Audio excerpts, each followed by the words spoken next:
Hello everybody, welcome to another episode here with the Meeple Maven. Today's strategy video is going to be taking a deep dive on one of my favorite games, which is called Orleans.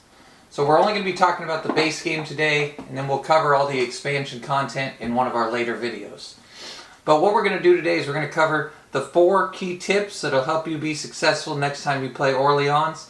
Then we'll do a deep dive, covering all the opening moves that you could possibly want to know about.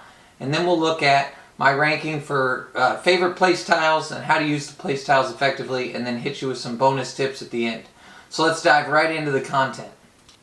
So the first thing to understand about Orleans is that it is a bag-driven game. So each round you're going to draw randomly to get the tiles out of your bag that you'll use for the actions in that round.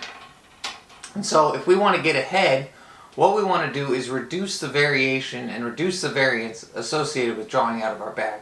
So what I like to call this is bag management.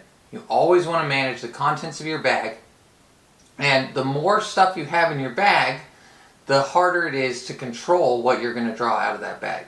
If I'm drawing 7 tiles and I have 30 tiles in my bag, I might not get the right distribution of tiles. So what I propose is keeping your bag small and tight and making sure that you only have the tiles that you need in your bag, so that you can be effective throughout the game. So as a follow-up to our point about managing our bag and understanding how to make sure that we are never getting too much variation and keeping control over the contents of our bag, the second thing that's going to help you be successful is to make sure that we're planning for an end game and keeping that in mind as the game develops. So we're going to dive into an example here of an ideal game and how you might look at the end of that game. So in the example shown, we have 5 buildings as well as our main board that give us a great finishing game here. Now this would be very difficult to pull off this exact combination in a real game, but I just want to illustrate exactly how many points you'd go. So we would get to move our wagon, build a guild hall, and then get 4, 5, 6, 7, 8 plus our development level in dollars every round. So we could potentially be getting somewhere around 6 plus 8 plus 5 plus 6, so we could be getting 24 points every round with that setup there at the end, which is a very, very powerful setup. Now 24 points per round for the last 3 rounds is probably going to be a bit ambitious, but notice how we've efficiently planned out which followers are in our bag and then made it so that those perfectly fit onto our game board.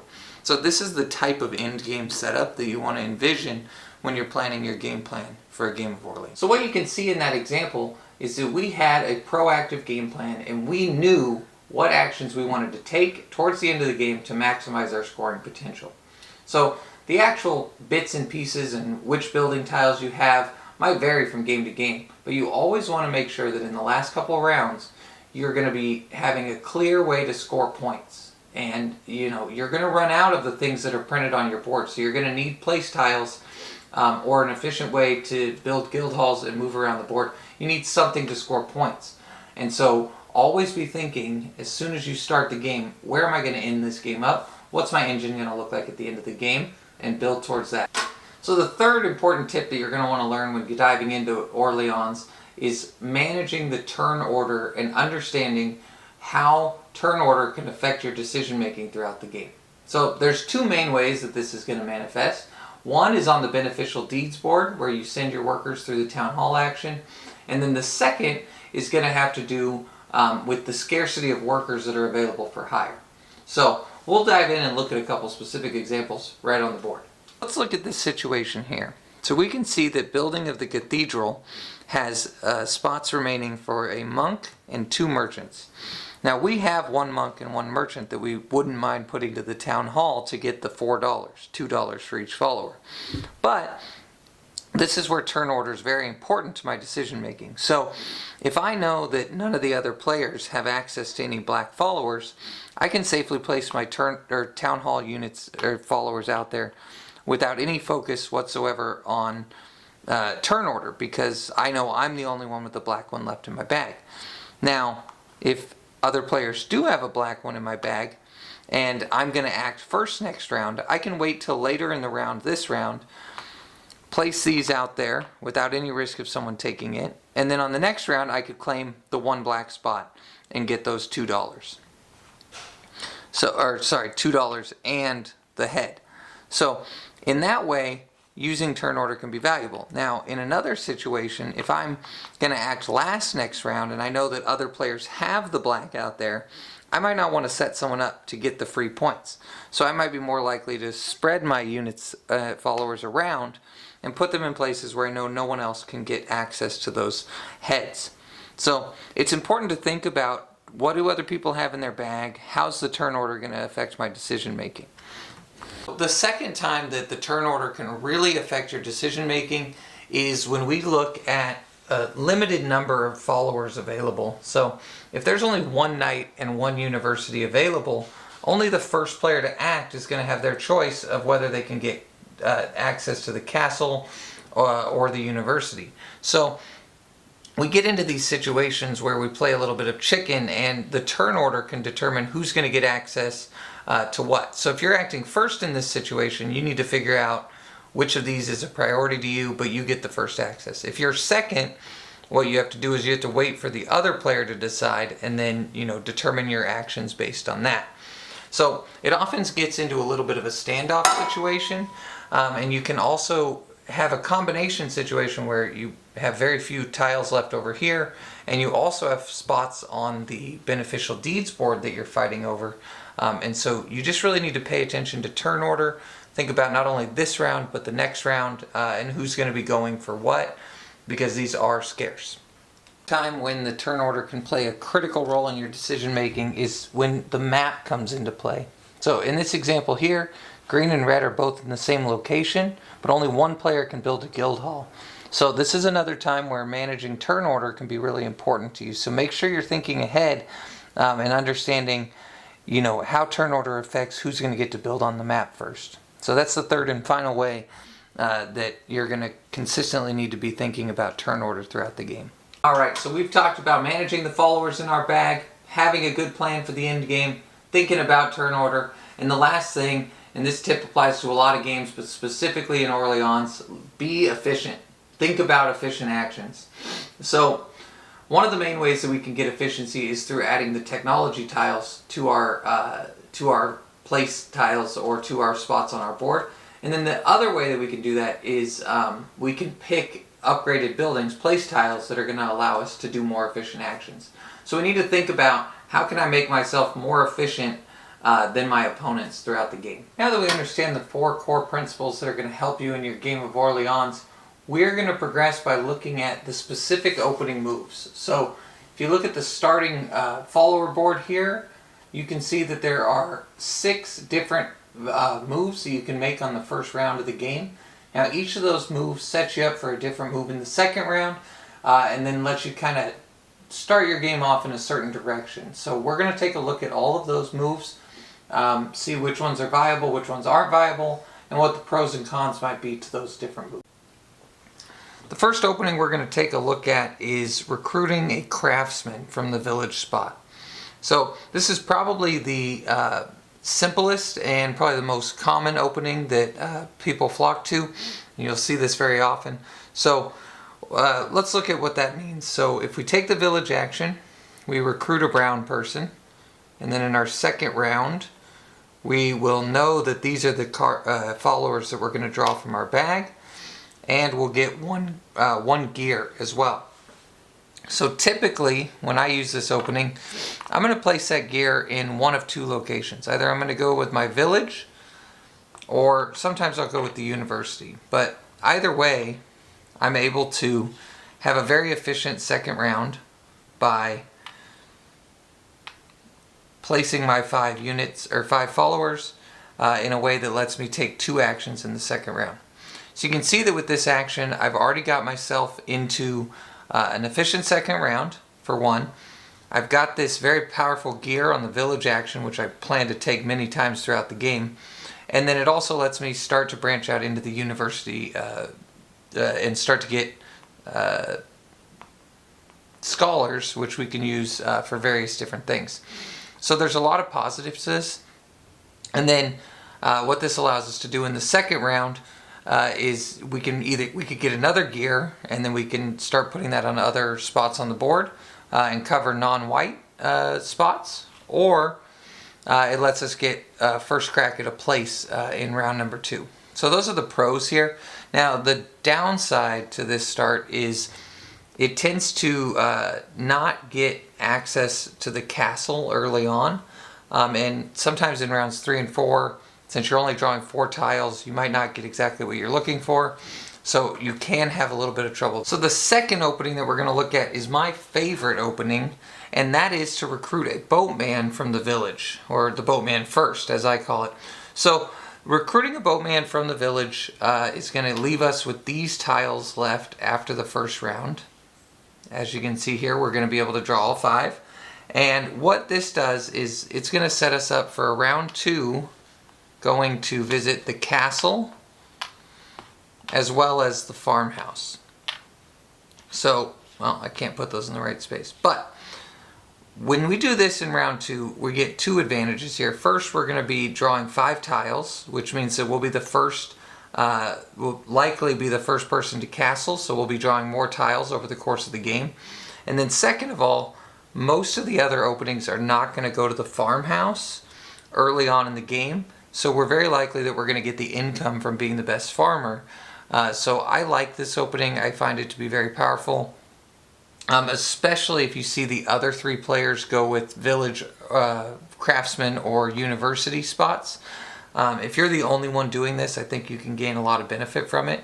You might not want to be the 3rd person in a row to go with this strategy, but it does give you $2 for recruiting the boatman, and you do get to be ahead on the farmhouse.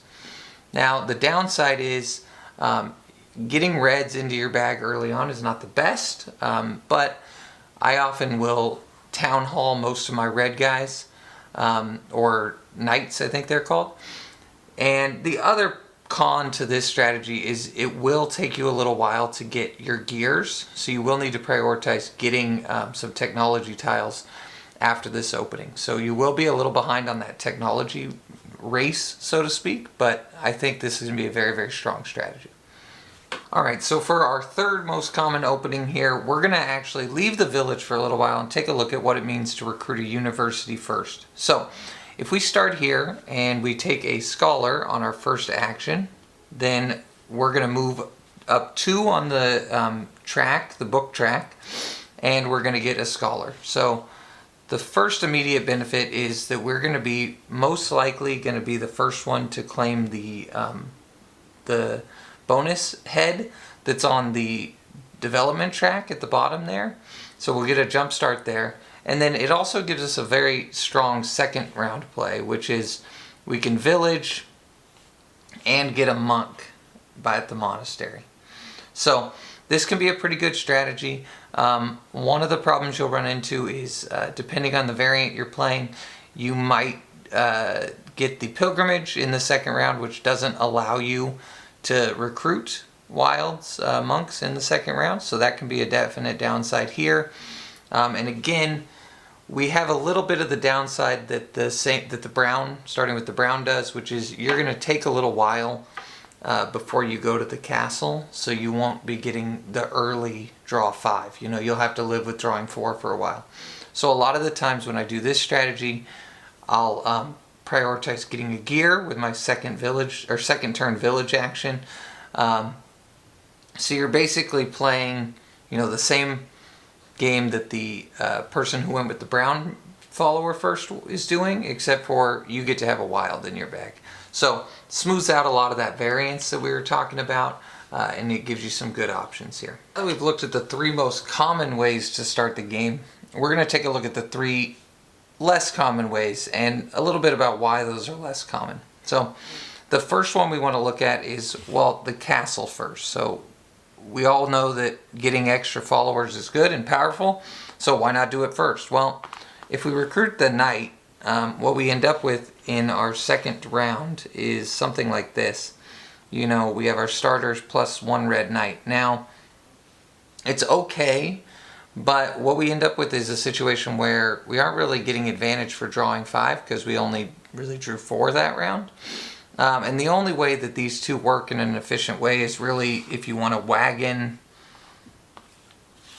and farmhouse, or you could do something like village and just leave these two down there. But if you do that, you're not really taking advantage of the benefit you got from the castle. So while this is technically an option here, I don't really think that this is the most efficient way to build out and start your game off, unless you have a map where there's a lot of high value goods, and being the first one to take the wagon action and kind of getting out on your own can have some real benefits to you. So there are rare cases where I think this might be a very powerful option, but I think in general you end up with a little bit too awkward of a situation, and you have that issue where you don't get your technology tiles until a little later in the game, and so it just might not be the best start for newer players, and it really is kind of hard to pull off in general. So the second option then, well, what about getting access to an early building, an early place tile? Well, I like the idea, right? We get to get a good building before anyone else. We just go right in and get the best building we want right away. Well, the problem is we end up with these workers left over. And there's no efficient way to really place those workers, right? If I go village, I'm left with 2 black followers. If I go to the university, I'm left with a black and a blue. So it doesn't really work as well as you would like it to work. Now, there are some options. So in this circumstance, you could get a wool manufacturer, which lets you start getting wool and a university in round 2. But again, I think you want to be building your engine up and not focusing on early points like this. So I think it's just a little too early in the game to go for the building right away. So I would generally advise against this strategy, but there is probably a way that you could make it work. That's the nice thing about this game, is there's a lot of options, but I think this one is going to be one of the more challenging starts, and I wouldn't really advise it early on in your Orleans career. And then the last one, I saved it for last because I think it's just not the best. But if you really want to establish dominance on being the best farmer in town, you could always start with the farmhouse, recruit a white worker, a farmer, and then in the second round, you end up with another very awkward situation, right? You can't very well village plus something else. You can't university plus something else, right? You end up with another awkward situation. Just not an efficient round 2. So that's the problem with those less common openings like farmer, castle, or black follower, merchant.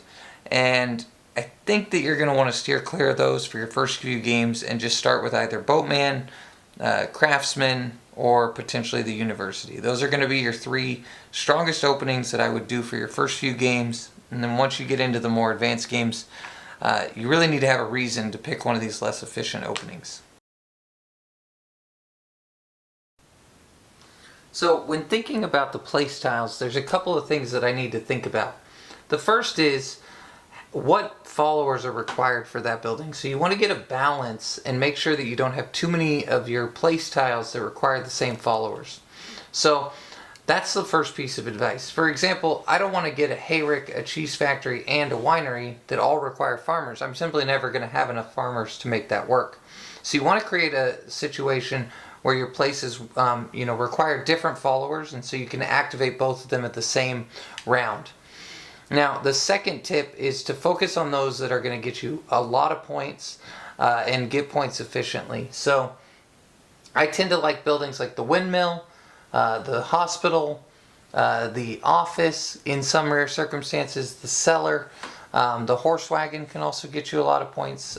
Those are typically going to be valuable. So look at the places where you can get 3 or 4 points, 5 or 6 points with something like the hospital, perhaps in the later game.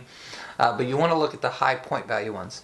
What I tend to avoid is some of these specialty kind of one-off buildings like the herb garden. I find that to be a bit of a crutch. It doesn't actually score any points on its own. So I want all my place tiles to be the ones that score me points, which are these right here. With the other exception, though, something like the laboratory can be very, very, very powerful if you can get that early. So I would say keep your eye out for the laboratory. Technology tiles are very, very powerful. But you can't just get, things like the laboratory and the herb garden and the school and expect to win the game. You really need to get those place tiles that earn you points. So I would focus on things like cellar, horse wagon, tailor shop. You know, those big point scoring place tiles are critical to have success in the game of Orleans.